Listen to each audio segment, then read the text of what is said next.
Je suis la bête noire de Mittal.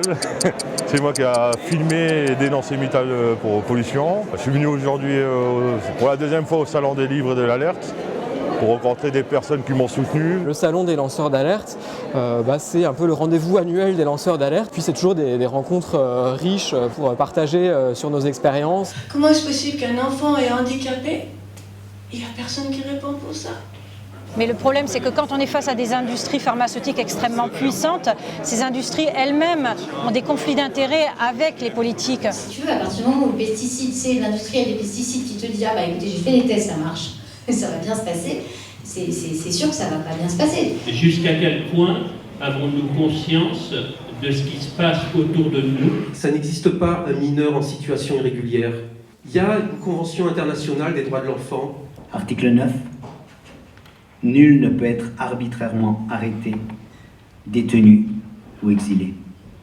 Vous étiez au courant? On assiste effectivement en ce moment à un durcissement des lois qui tentent à étouffer les gens qui veulent lutter. Je chronique beaucoup la vie financière, la vie des banques, des établissements financiers, leurs irrégularités. Un journaliste dans ces milieux ne peut pas travailler sans lanceur d'alerte. Il y a le lanceur d'alerte qui passe le relais aux journalistes et le journaliste passe le relais aux associations citoyennes.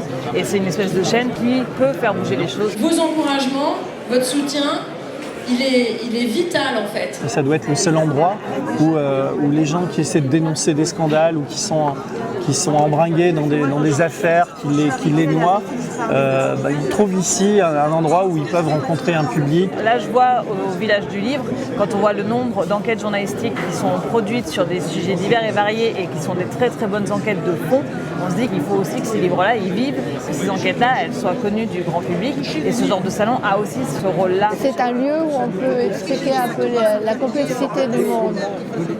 Souvent, on va trop vite, on s'amplifie. Je croise les doigts que quand je reviendrai pour le prochain salon, donc dans un an, on sera en plein procès médiator pénal pour qu'enfin on puisse punir la criminalité à col blanc de manière exemplaire.